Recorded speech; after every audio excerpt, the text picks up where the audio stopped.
तो हम लोग पिछले क्लास में परिमेय नंबर 5 तक हम लोगों ने कंप्लीट किया था। सबको कंप्लीट है। और आज की क्लास में परिमेय नंबर 6 को सिर्फ देखेंगे और ये बहुत ही छोटा क्लास होगा। मैं पहले ही आपको बता देता हूँ, क्योंकि जो परिमेय नंबर 7 है बहुत ही इंपॉर्टेंट है। मैं चाह रहा हूँ कि सिर्फ एक वीडियो में परिमेय नंबर 7 को आप लोग को मैं बताऊँ, ठीक है। तो ये वीडियो बहुत ही छोटा होगा।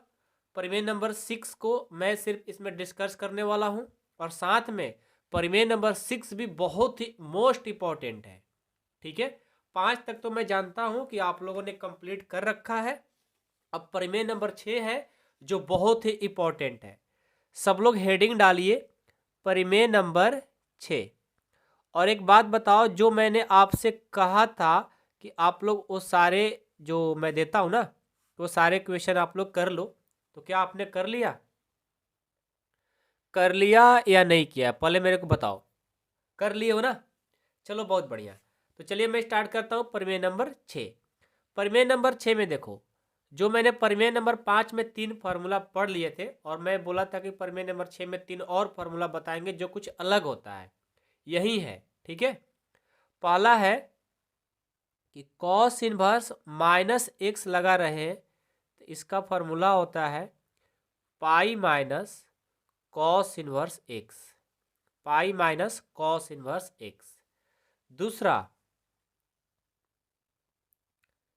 सेक inverse minus x equal to, ये होता है pi minus sec inverse x. और तीसरा, cot inverse minus x equal to, ये होता है pi minus cot inverse minus x. देखो, इन फार्मूला में क्या अंतर है पहले मैं आपको समझाता हूँ।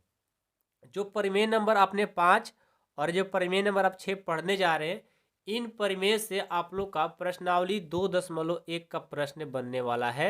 यदि ये प्रश्न 2.1 को बनाना है तो इन परिमेय 5 और 6 को मतलब आपको 100% याद होना चाहिए, अदरवाइज आपसे प्रश्न नहीं बनेगा 2.1 का, ठीक है। ये बहुत ही इंपॉर्टेंट है। ये बात अभी समझ में नहीं आएगी, लेकिन मैं फिर भी आपको यहाँ पर डिस्क्लेमर मार दिया हूँ कि ध्यान से इसको पढ़ो। परिमेय नंबर 5 और 6 आपको प्रश्नावली 2.1 में बहुत ही काम में आएगी, ठीक है। और साथ में वो तो काम में आएगी ही, और ये साथ में आप लोग के एग्जाम में भी डायरेक्ट प्रश्न पूछ लेते हैं, या डायरेक्ट फार्मूला पूछ लेते हैं, या प्रूव करने के लिए भी पूछ लिया जाता है, ठीक है। तो मैं अब तो फार्मूला आप लोग को लिखवा दिया कि जब कॉस इनवर्स माइनस एक्स हो तो पाई में से माइनस कर देते हैं, सेक इनवर्स माइनस एक्स हो तो उससे भी पाई माइनस कर देते हैं, और कॉट इनवर्स माइनस एक्स हो तो उसे भी पाई में से घटा देते हैं, यानी माइनस कर देते हैं, ठीक है। अब मैं चलता हूँ इसको प्रूव करने, ठीक है। यहाँ से मैं इससे प्रूव करूँगा। पहला लेते हैं। पहला है cos inverse minus x equal to pi minus cos inverse x, ये होता है, और मैं इसे प्रूव करना चाह रहा हूँ। तो सबसे पहले देखो प्रूव करने का मेथड क्या है। इसमें कुछ फार्मूला अदर भी यूज होंगे, ध्यान देना। माना कॉस इनवर्स माइनस एक्स को मैंने थीटा मान लिया, इसको मैंने क्या मान लिया? थीटा।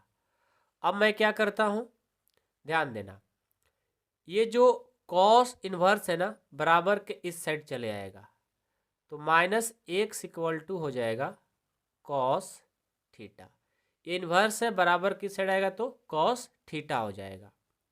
अब देखो, अब मैं क्या करता हूं, ये जो minus x equal to cos theta है, अब इस माइनस को इस साइड लेकर आ जाएंगे, क्योंकि एक्स में माइनस क्या कर रहा है? गुना। इधर आएगा तो भाग कर देगा, तो ये बदल जाएगा x equal to minus cos theta.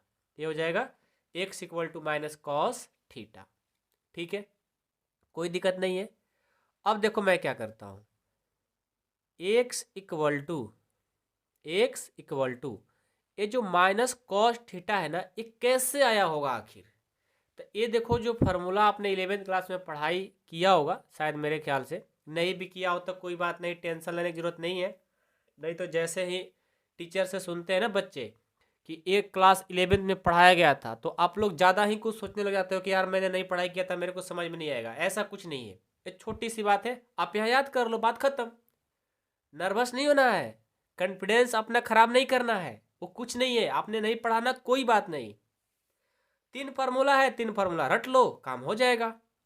और ऐसे मैं रटवाता नहीं हूँ, इसके लिए मैं एक स्पेशल वीडियो बना दूंगा और आपको मैं सेंड भी कर दूंगा, आप टेंशन ना लो, ठीक है। देखो ये होता है कॉस 180 माइनस थीटा का फार्मूला। कॉस 180 माइनस थीटा का फार्मूला होता है माइनस कॉस थीटा। तो मैं इस माइनस कॉस थीटा के बदले कॉस 180 माइनस थीटा लिख सकते हैं, और 180 के बदले पता है क्या लिख सकते हैं, पाई। पाई का मान भी कितना होता है, 180। तो इस माइनस कॉस थीटा के बदले मैं ये लिख सकता हूँ कॉस पाई माइनस थीटा, क्योंकि पाई मतलब 180, तो cos 180 minus theta minus cos theta होता है। बस यही तो याद करना है। अब देखो यहाँ से एक कॉस को बराबर के इस साइड लेकर आएंगे तो हो जाएगा इनवर्स, कॉस इनवर्स हो गया, और ये पाई माइनस थीटा। अब मैं क्या करूं, अब ध्यान देना, अब मैं यहाँ से क्या करता हूँ, ध्यान दीजिएगा, बहुत ही इंपॉर्टेंट है। यदि मैं चाहूँ, ठीक है, इस माइनस थीटा को इस साइड लेकर आ जाऊँ, तो माइनस से क्या हो जाएगा प्लस, क्या हो जाएगा प्लस, और ये पाई का पाई, और ये प्लस को इस साइड लेकर आएंगे तो माइनस में कन्वर्ट हो जाएगा, माइनस कॉस इनवर्स एक्स हो गया, ठीक है। अब मैं थीटा का मान दे देता हूँ, लिखेंगे थीटा का मान, थीटा का मान देने पर, थीटा क्या है भाई, थीटा देखो कहाँ है, कहीं है, देखो मैंने कहीं माना है थीटा, इसको तो लिख दो cos inverse minus x equal to, ये क्या है, pi minus cos inverse x. देखो हमारा प्रूफ हो गया। हुआ कि नहीं हुआ, बहुत ही आसान है, लेकिन देखने में लगता है कठिन, आप समझोगे सही से तो हो ही जाएगा। हाँ, एक ये फार्मूला यूज हो रहा है, तो इस फार्मूला को याद कर लो। ऐसे मैं इसके लिए एक स्पेशल वीडियो बनाऊंगा जो आपके काम में आएगा, ठीक है। 11th क्लास में मैं पढ़ाता हूँ, लेकिन फिर भी मैं, आप नहीं पढ़े हो कोई बात नहीं, मैं आपको पढ़ाऊंगा भाई, ठीक है। लेकिन अभी फिलहाल के लिए आप रट लो, हो जाएगा काम, ठीक है। अब चलो इसका मैं दूसरा भी करके दिखाता हूँ, ताकि आप लोगों का कॉन्फिडेंस बना रहे, ठीक है ना। मैं तीनों कर देता हूँ। दूसरा, दूसरा क्या है, sec inverse minus x equal to pi minus sec inverse x होता है। अब मैं इसे प्रूव करके दिखाता हूँ, ठीक है। सबसे पहले मैं क्या करूँगा, इसको मानूंगा माना, माना सेक इनवर्स माइनस एक्स को मैंने मान लिया थीटा, ठीक है।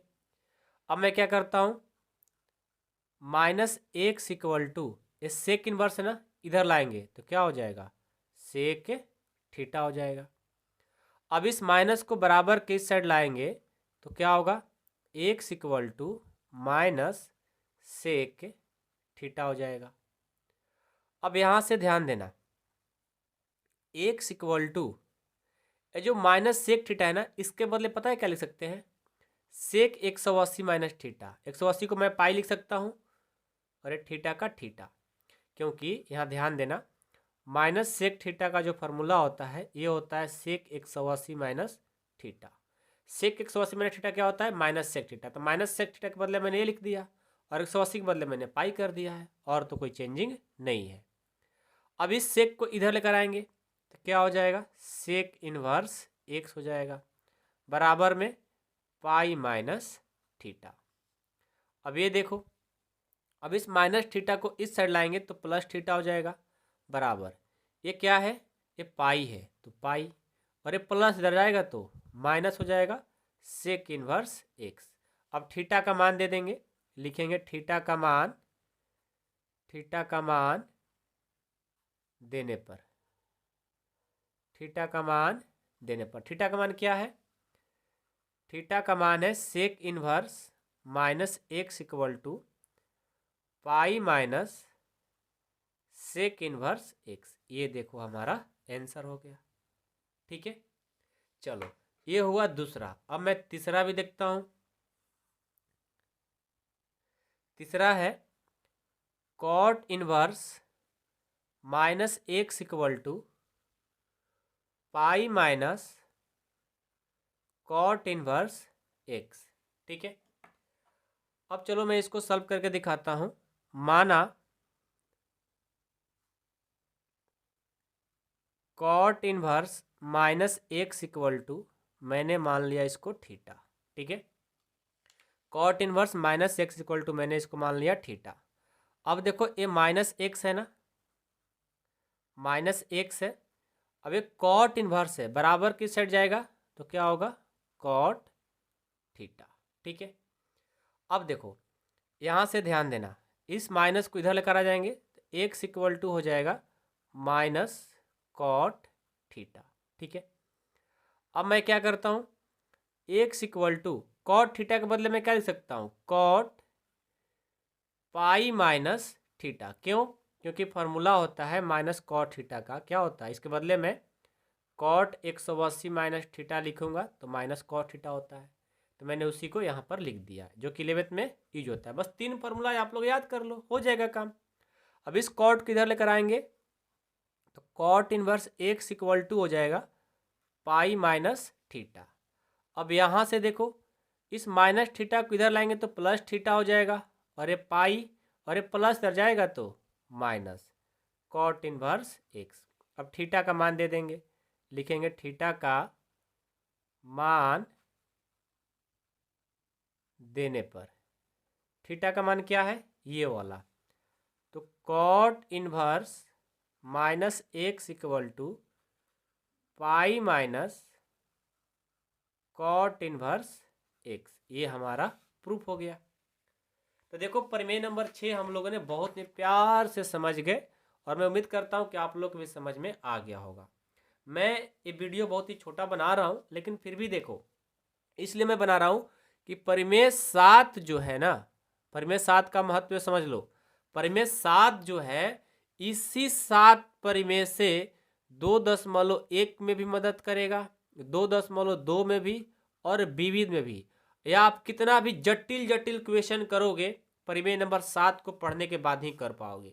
इसलिए परिमेय नंबर 7 को बहुत ही अच्छे से पढ़ना है, जिसका नाम है व्युत्क्रम त्रिकोणमितीय रूपांतरण सूत्र। यानी रूपांतरण सूत्र जो है बहुत ही इंपॉर्टेंट है, इसलिए ध्यान से उसको परिमेय नंबर 7 को मैं स्पेशल वीडियो बनाऊंगा। वो वीडियो लॉन्ग भी होगा और बहुत ही बेहतरीन भी होगा और आसान भी होगा। है कठिन, मैं इतना आसान बना दूंगा आप लोगों को लगेगा नहीं कि मतलब इतना भी आसान होता है। ठीक है, तो चलिए मैं अगले वीडियो में मिलता हूं, तब तक के लिए धन्यवाद।